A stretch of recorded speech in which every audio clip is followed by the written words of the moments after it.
Example 3.6, determine the current in each branch of the network as shown in figure. So this question is from NCERT textbook, example 3.6, chapter current electricity. So यहाँ हमें एक circuit दी गई है.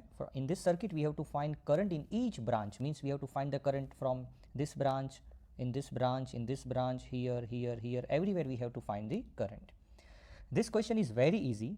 आपको करना क्या है, जो मैं आपको लूप दिखाता हूँ बस उस लूप के लिए आपको किरचॉफ रूल अप्लाई करना है. किरचॉफ रूल है क्या? अगर आप करंट के डायरेक्शन में जाएंगे, देखिए किरचॉफ लूप को कैसे यूज़ करना है ना वो मैं समझा रहा हूँ. अगर आप करंट के डायरेक्शन में जाते हैं तो आपको वोल्टेज का इक्वेशन क्या होता है, पोटेंशियल डिफरेंस का, V equals to I R. अगर करंट के डायरेक्शन में जाते हैं तो माइनस करना है, ऑपोजिट में जाते हैं तो प्लस अक्रॉस द रेजिस्टर. अगर रेजिस्टर नहीं है तो कुछ नहीं करना है. अगर बैटरी है और अगर बैटरी में करंट का डायरेक्शन नहीं देखना है, अगर आप हाई से लो जाते हैं तो माइनस करना है और लो से हाई जाते हैं तो प्लस करना है. बस इतना ही याद रखना है. तो पहले मैं आपको सिखा देता हूँ क्या करना है. तो लूप 1, राइट, ए बी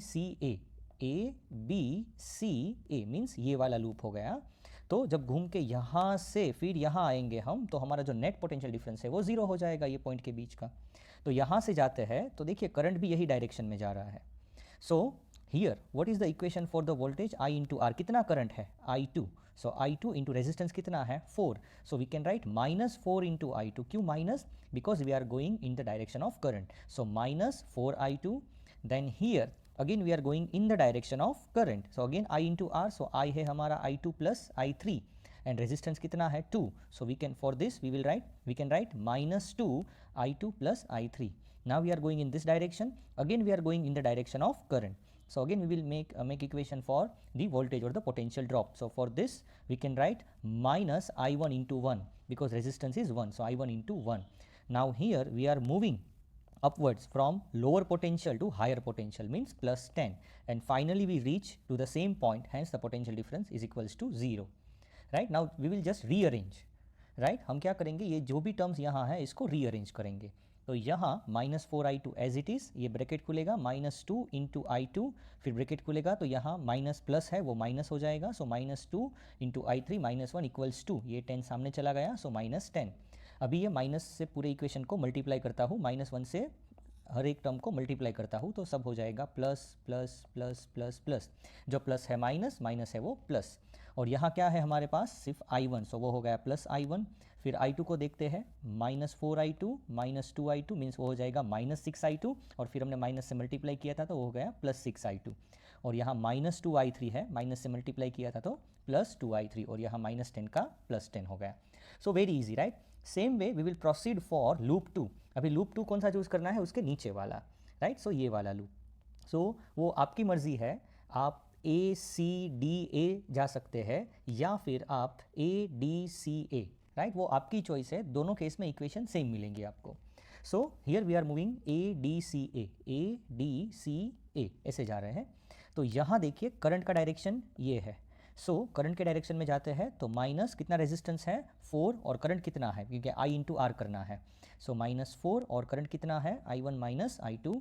फिर यहाँ देखिए करंट आपको सामने मिलेगा, इट मीन्स हमें प्लस करना है, तो प्लस, और रेजिस्टेंस कितना है यहाँ 2, और करंट कितना है I2 plus I3 minus I1. सो I2 plus I3 minus I1. फिर यहाँ करंट के डायरेक्शन में सो -I1, फिर यहाँ ऊपर जा रहे हैं तो plus is equals to 0. Again rearrange करेंगे, I1 I2 और I3 को रीअरेंज करेंगे. तो पहले ब्रैकेट ओपन करते हैं तो ये हो जाएगा -4I1, फिर ये हो जाएगा माइनस माइनस +4I2, फिर 2 अंदर जाएगा, 2I2 2I3 -2I1, और ये -I1 एज इट इज़, और ये 10 सामने जाएगा तो ये हो जाएगा -10.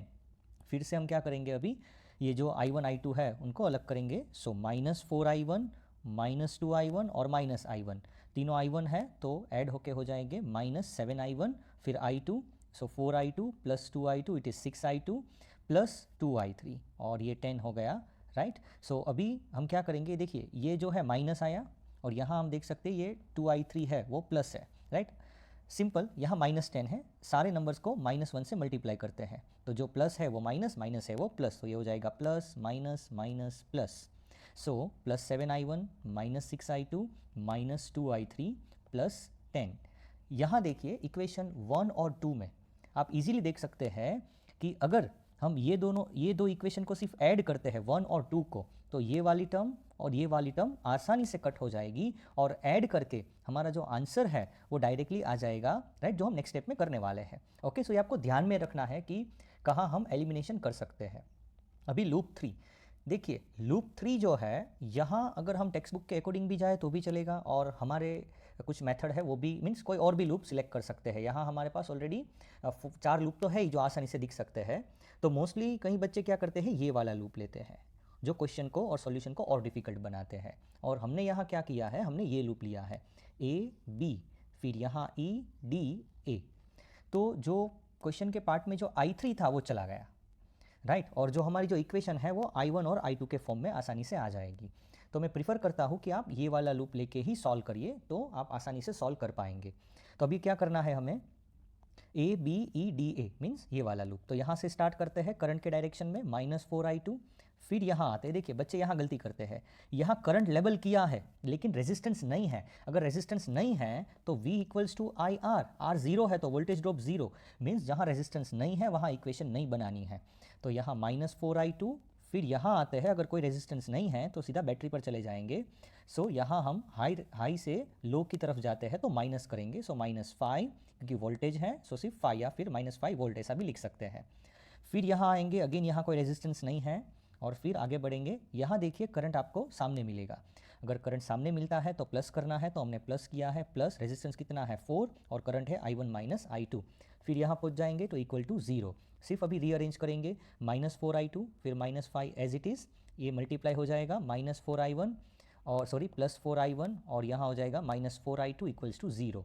अभी सिर्फ रीअरेंज करना है, -4I1 एज इट इज़, ये है -4I2 और -4I2 -8I2, ये सामने चला जाएगा, हो जाएगा +5। बस अभी क्या करना है, सिर्फ 1 और 2 को ऐड करिए, राइट, आपको I1 मिल जाएगा, और जो I1 मिलता है वो यहाँ पुट कर दीजिए तो I2 भी मिल जाएगा। ओके, तो हम नेक्स्ट स्टेप में क्या करने वाले हैं, 1 और 2 को ऐड करते हैं। तो अगर सिर्फ सिंपली ऐड करते हैं तो ये दोनों कैंसिल हो जाएंगे, ऐड होके 0 हो जाएंगे, और ये 10 + 10 ये 20 हो जाएगा, और I1 + 7I1 हो जाएगा 8I1। So I1 = 20/8 which is 5/2 और 2.5 एम्पियर, मीन्स हमें एक ब्रांच में करंट मिल गया। अभी हमें I2 भी ढूंढना है, तो हम क्या करेंगे, जो हमारी इक्वेशन है इक्वेशन 3, ओके, इक्वेशन 3 यहाँ से ये स्टेप यहाँ चला गया है। तो ये जो इक्वेशन 3 है हमारी, उसमें देखिए हमारे पास I1 और I2 दो वेरिएबल है। अभी I1 तो मिल गया हमें, तो क्या करेंगे, जो I1 की जो वैल्यू है वो हम यहाँ रख देंगे तो I2 भी मिल जाएगा। तो फ्रॉम इक्वेशन 3 4I1 - 8I2 = 5 है, तो हम क्या करेंगे, 4 एज इट इज़, फिर I1 की जगह 5/2 या 2.5 रख दीजिए, और 8I2 एज इट इज़ = 5, ये हो गया हमारा 10 -8I2 = 5, सो 8I2 इसको सामने जाने दीजिए, तो ये हो जाएगा सिर्फ 8I2, और ये 5 यहाँ आ जाएगा तो 10 - 5 5, so we can write 8I2 = 5, so I2 = 5/8। दूसरा करंट भी मिल गया।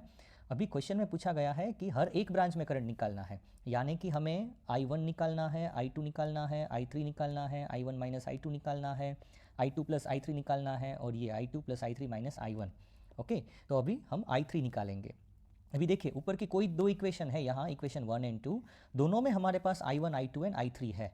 तो I1 I2 अगर मिल गए हैं तो दो में से कोई भी इक्वेशन में हम क्या करेंगे, जो I1 I2 की जो वैल्यू है वो पुट कर देंगे। तो put I1 and I2 in equation 1 और 2 कोई भी। मैंने यहाँ क्या किया है कि यहाँ देखिए सिर्फ I1 है, तो ये मेरे लिए सॉल्व करना ईजी हो जाता है, तो मैंने इक्वेशन 1 में पुट किया है। तो इक्वेशन 1 में I1 और I2 जो यहाँ भी लिखी है, तो I1 है हमारा 2.5 या 5/2 एम्पियर, फिर 6, सो 6 एज इट इज़, I2 है हमारा 5/8 + 2I3 = 10। अभी सिर्फ सॉल्व करना है, तो ये हो जाएगा 5/2 + 15/4 + 2I3 = 10। सो 2I3 को मैंने सब्जेक्ट किया है, सो ये सारी टर्म सामने चले जाएगी, तो 10 माइनस ये हो जाएगा 2.5, सो -2.5, ये है 15/4 मीन्स -3.75। इसको सॉल्व करेंगे तो हमें I3 मिल जाएगा 1.875। इसको आप फ्रैक्शनल फॉर्म में भी लिख सकते हैं। ओके, मैंने डेसिमल में लिखा है। तो यहाँ हमारा सारा काम खत्म हो गया। क्यों खत्म हो गया, देखिए अगर आप फिगर में देखें तो हमारे पास I1 हमें मिल गया, I2 मिल गया, फिर ये ब्रांच में I3 मिल गया। अभी हमें चाहिए ये BC वाले ब्रांच में I2 + I3 चाहिए, तो हम क्या करेंगे, जो BC वाला ब्रांच है उसमें I2 + I3 ऐड कर देंगे। तो यहाँ देखिए आप BC वाले ब्रांच में I2 + I3 को ऐड किया है, तो वो भी कितना हो गया 2.5 या फिर 5/2 एम्पियर। फिर हमें कौन सी ब्रांच में चाहिए, ए डी ब्रांच में, राइट, ये वाला ब्रांच ए डी ब्रांच, इसमें I1 माइनस I2 है, तो I1 हमें जो मिला, राइट, तो ए डी ब्रांच में I1 माइनस I2, सो 5/2 माइनस 5/8, सो ये भी हो गया 1.875, मीन्स ये जो है वो I3 के बराबर आता है।